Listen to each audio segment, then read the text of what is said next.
20 ఏళ్లున్న నా మరిదికి 30 ఏళ్లున్న నాపై కన్ను పడింది. తన చేష్టలతో విసిగిపోయాను. తన గురించి నా కుటుంబానికి చెప్పినా ఎవరూ నమ్మరు.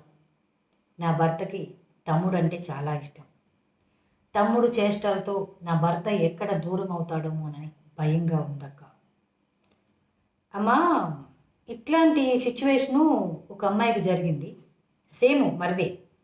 ఆ మరిది అనేవాడు ఆ అమ్మాయిని కదిలించటం, అంటే వెనక్కెళ్ళి వాటేసుకోవటం, తర్వాత అట్లా అట్లా కొన్ని కొన్ని పనులు చేస్తుంటే ఆ అమ్మాయి వాళ్ళ ఆయనతో చెప్తే, నా తమ్ముడు గురించి అట్లా చెప్తే నేను నమ్ముతాను అనుకున్నావా? నువ్వు నీ పుట్టింటికి వెళ్ళాలని ఎత్తుగళ్ళు వేసావులే, నాకు తెలియకుండా ఉందనుకుంటున్నావా అని చెప్పేసి మాట్లాడు.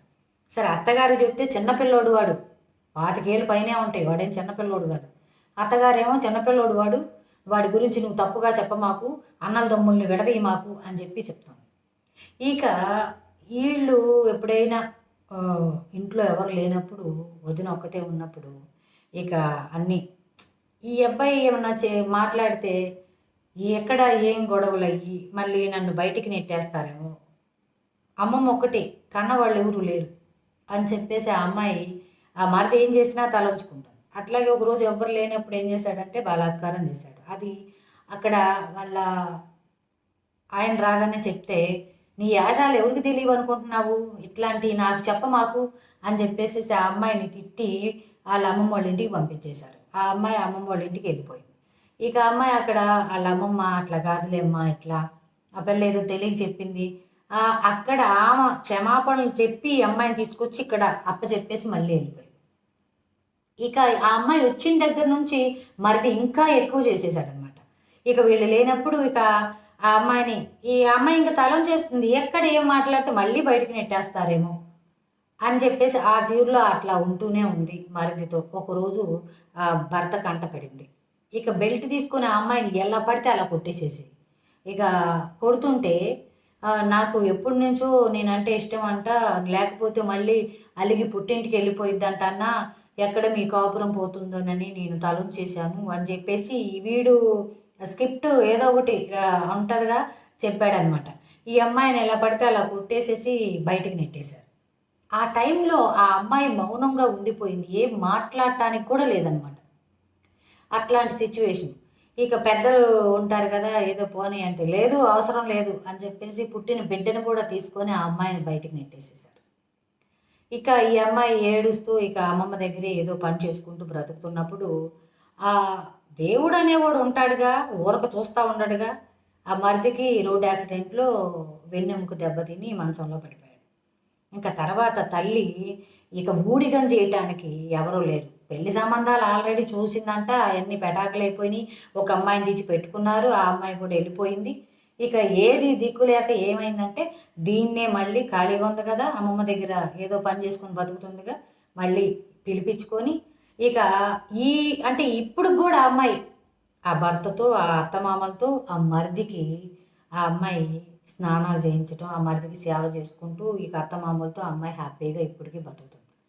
కానీ ఆ సిచ్యువేషన్ అనేది ఆ అమ్మాయి లైఫ్లో అలా వచ్చి వెళ్ళిపోయింది. ఇక చేసేది ఏం లేదు. ఎందుకు అంటే అన్నీ ఉన్న వాళ్ళకి, వాడేంటి అవసరం లేదాడు, ఆడిని పోలీసులకు పట్టించాలి, అది ఇది అని చెప్పేసి మాట్లాడుకుంటారు. ఇక్కడ తిరిగి రూపాయి పెట్టగలిగే వాళ్ళు ఏదైనా చేయగలరు. ఇక్కడ ఏంటంటే అమ్మమ్మ, కన్నవాళ్ళు ఎవరు లేరు. ఇప్పుడు ఆ అమ్మమ్మ కూడా లేకపోతే ఈ అమ్మాయి ఒంటరిగా అయిపోద్ది. ఎవరు ఎలా, ఆ అమ్మమ్మ ఏం చేసిందంటే నచ్చజెప్పి ఎట్లా కొట్లమ్మ వెళ్ళు, నీ కాపురం, నీ బిడ్డలు నీ బాగుంటారు, ఆ తీరులో పంపించేసింది అనమాట. ఇక ఆ అమ్మాయి కూడా బయటికి వెళ్తే ఎట్లాగా నేను, నాకెవరు చూసేవాళ్ళు లేరని ఇక అత్తగారు పిలవంగానే ఆ అమ్మాయి వచ్చేసింది. ఇప్పుడు హ్యాపీగా ఉంటున్నారు. ఇప్పుడు కూడా ఆ అమ్మాయికి మళ్ళీ ఆడపిల్ల పుట్టింది, లైఫ్ బాగుంది. అంటే ఇక్కడ మీ విషయానికి ఏంటి అంటే వచ్చి, మాంసం తింటున్నాం కదా అని మనం ఎముకల మీద వేసుకొని తిరగకూడదమ్మా. ఇక్కడ ఇప్పుడు మరిదికి వయసులో ఉన్నవాళ్ళు ఇంట్లో ఉన్నప్పుడు, మనం క్రికెట్ ఆడేటప్పుడు కొన్ని మాటలు, కొన్ని శబ్దాలు అవతల వాళ్ళకి వినపడకుండా ఉంటాయి. కానీ ఒక్క గది ఇక్కడ మీరు క్రికెట్ ఆడుతుంటే అక్కడ పక్కన ఈ మొత్తం రంధ్రాలే అంటున్నావు కిటికీలకి, అక్కడ మీ తమ్ముడు చూస్తున్నాడు అని చెప్పాలి. అక్కడ చెప్పినా కూడా ఆయనేమో వాడు తెలుసుకుంటాడులే, రేపు పెద్దవాడు అవుతున్నాడు, రేపు వాడు పెళ్ళాం దగ్గర ఎలాగ పెడతాడు అని చెప్పేసి అట్లా ఉంటే ఇద్దరు భార్యాభర్తలు కలిసి 20 ఏళ్ళోడికి ఆ తీరులో మీరు సెగ బుట్టిచ్చేసేసి వాడికి సాపరం బుట్టిచ్చేలా చేసి పాడేసేసారు. ఇక బయట అటు ఇటు కాకుండా ఇక అందులో నువ్వు వచ్చేసేసి ఇప్పుడు ఒక ఇంట్లో బట్టలు మార్చుకునేటప్పుడు కిటికీలకు రంధ్రాలు ఉన్నప్పుడు మరి వయసులో ఉన్న మరిది ఉన్నప్పుడు మనం జాగ్రత్త పరచుకోవాలి. ఎందుకంటే ఒకసారి మరిది చూశాడని నీకు ఆలోచనప్పుడు అదే టైంలో నువ్వు స్నానం చేసి లోపలికి వచ్చేటప్పుడు తెలిసిద్ది కాబట్టి వాడు చూస్తాడని నీకు తెలుసు. ఆ టైంలో జాగ్రత్త లేదు. చూసుకుంటే చూసుకో అన్నట్టుగా నువ్వు ఆ తీరులో ప్రవర్తించావు. ఇక ఒంటి మీద చేయటం. ఇప్పుడు ఒక ఆడది ఎప్పుడైనా గుర్తుపెట్టుకోండి, మగ్గాడి అంటే మొగుడు చేతి స్పర్శకే అలవాటు పడాలి. అలా కాదు వేరే స్పర్శకి మనం టెంప్ట్ అయ్యామనుకో మొగుడు చెయ్యి వెగుటు పుట్టిద్ది అనమాట. ఇక ఈ చెయ్యి కొద్ది కాలం ఉంటుంది, ఆ చెయ్యి వెళ్ళిపోయింది. ఇక ఈ చెయ్యి వెళ్ళిపోయింది కదా, మళ్ళీ కొత్తగా ఇంకొక చెయ్యి కోసం ఆ కోరికలు అలాంటివి కలుగుతాయి. అప్పుడు మన జీవితం సంకరం అయిపోయింది అనమాట. మన చెయ్యి చేతులారా మనమే పాడు చేసుకున్న వాళ్ళం అవుతాం. అట్లాగే అతను చేతులతో ఆడదాని కంటి చూపు కొట్టినట్టు ఉంటుందమ్మా. చెయ్యి మీదేస్తే మనం కొట్టినట్టే చూస్తే ఆటోమేటిక్గా ఆ చెయ్యి వెనక్కి వెళ్ళిపోయింది. కానీ ఇక్కడ ఏం చేయలేను ఏంటంటే కానీ అంటే నీ మాటలను బట్టి నాకు ఇలా అర్థమైందనమాట. అర్థం చేసుకో కొంచెం. అలాగే 20 ఏళ్ల పిల్లోడు, అందులో వాడికి ఆ ఆలోచన కలిగించిందే మీరు కాబట్టి వీలున్నంత వరకు ఆ పిల్లోడికి నువ్వు దూరంగా ఉండు. బట్టలు మార్చుకునేటప్పుడు కొంచెం చూసుకొని మార్చుకో. అట్లాగే మీరు కాపురం చేసేటప్పుడు కొన్ని ఆ పిల్లోడు లేని టైంలో చూసుకోండి. ఇక మీ ఆయన రెటమతంగా అట్లాగే ఉంటే ఈ పిల్లోళ్ళలో కొద్దిగా మార్పు రావడానికి చూడు. లేదు మారడు అంటే నీ దూర బంధువులు చెల్లెళ్ళు చాలామంది ఉన్నారన్నావుగా, వాళ్ళని జతపరుచు. చక్కగా ఇద్దరు ఇష్టపడితే పెళ్లి చేసి పారేసాయి. ఎందుకంటే ఇప్పుడు మిమ్మల్ని చూసి ఏదైనా సరే మనం ఇతరులను చూసి నేర్చుకుంటామంట. మీరు ఏం చేస్తున్నారంటే ఇంట్లో వయసుకొచ్చినోడికి అవన్నీ చూపిస్తూ అట్లా మీరు చేస్తూ ఉంటే వాడికి అలాంటి కోరికలే కలుగుతాయి.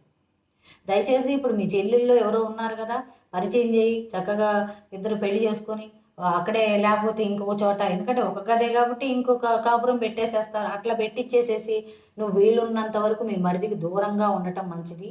అర్థమైందా? ఇది జీవితం. ఏదోలే ఇద్దరు ఉన్నారు అవి కొన్ని చెప్పకూడదు, అర్థం చేసుకోమ్మా. ఇకపైన ఎప్పుడైనా సరే మీ మరిది నీ మీద చెయ్యాలంటే ఒక చూపుతో వాడు భయపడేలాగా చేయాలి. అట్లాగే నువ్వు సిచ్యువేషన్స్ అన్నీ తనకి అట్లాంటి ఆలోచనలు కలిగించకుండా చూసుకోవాలి. అర్థమైందా? నీ విషయంలో నాకు కోపం వచ్చింది, కానీ చేసేది ఏం లేదు, తప్పదు.